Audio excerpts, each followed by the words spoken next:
هذه الصفحة نقدم قصيدة بعنوان عيون لا نهائية للدكتور خالد البوهي.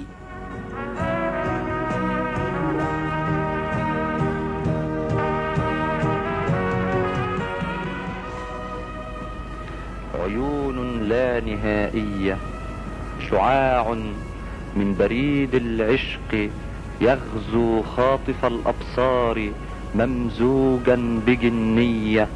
عيون لا نهائية أحالت أفقي المكتوم أحداق، فصار الكون خفاق، وأرقى في جناحيه كطير حطه لحن يغنيه، يناجي أغنيات الحب تلمه وتكويه، ويسألها لماذا الحب أغنية، وتسأله لماذا الحزن يرصدنا فيبكي في شفافية.